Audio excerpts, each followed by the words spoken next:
Now let's look at how to change color or replace color. In this case, we'll change the color of this girl's hat, and we want to zoom into that area around her head. I'll use the navigator. If you don't have it here, you can find it under the window menu. So I use the slider to zoom in and use the red box to move around the picture. Now you see we want to change this pink hat, but we don't want to change anything else around it. So one of the best ways to do that is to use a selection and just select the hat. First, I'll try using the quick selection tool. Now you can see this brush is a bit too big, and you can adjust it on your options bar up here. So we'll make the size maybe about 15. That should be good to start. And you can see we got most of the hat here. You want to go around just getting as close as possible. Now if you go too far like this, hold Alt and just select subtract the areas out that you don't want. And you can either click and hold or just click single. Now we want to get this back part of her hat too. So let's make this brush even smaller, just so that we can come out here and get this area. See, that's about as close as we'll get for now. Okay. Once you have your area selected, you want to go to Image, Adjustments, and at the bottom you'll find Replace Color. Now this is non-destructive, so we'll only be able to apply it once. But first we want to choose the color that we want to change. That's this top part here. And if you hover over your image, you'll see you have an eyedropper. And you want to choose an area that's not too dark, not too light. So I'll go right about in the middle here, choose the pink. Now nothing's happened yet because we have to change what we want the result to be. You can either click on this to choose the color or use the sliders. So hue means color.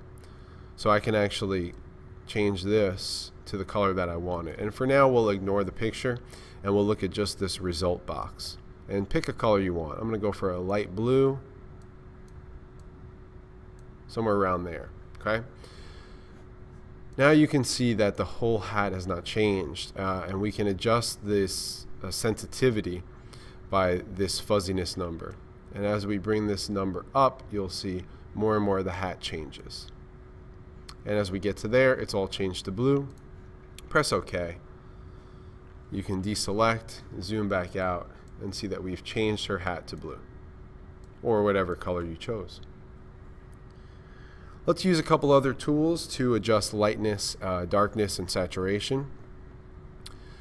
Down in this middle portion of your toolbar, you'll see some tools here that you right click. This is blur, sharpen, and smudge. Right below that you'll find the dodge, burn, and sponge tool. The burn tool, as what a burn does, it'll make something darker. Dodge will make it lighter, and sponge will increase the saturation of the color. First, let's use the dodge tool, and let's use it on this area around the piece of equipment that she's playing on here in the playground. And if you want to change the size of this brush, it's just like the paintbrush. Up in the options, you can change the size of this and the hardness as well. So you can choose sort of a soft brush.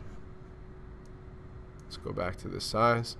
And as we paint here, you'll see this area will become lighter as we paint it. Okay. And again, I'm just doing it very quickly so that you can see the effect. It's not very precise what I'm doing, but go ahead and lighten up an area of the picture that you want using this tool. Next, let's try the sponge tool, and let's increase the saturation of an area. I'm going to use it to increase the saturation of this graffiti. You see, as I paint over this, it will change the color. Now notice right now mine is actually desaturating. You've got a different image options that you can choose up here. Different modes. You can desaturate, that takes the color out, or you can saturate. You can also change the flow however you want. So let me paint back in here and bring some of that color back. You can see it's gonna, whatever I paint over is gonna increase the color. So let me just go through, bring this color of this graffiti out and make it really bright. Okay, and those are some of the adjustment tools that you have. Let's save your work. File, save. And let's go ahead and, now that we have both of these open, let's compare the two side by side. Okay, the way you're going to find this is under the View menu, and you'll see Screen Mode. Nope, sorry, Window menu under Arrange. Forgot they changed this in CS6. And under Arrange, you'll find the different ways to compare your images. So we want two up or two vertical or horizontal, whichever way you want. Now we can see the two side by side.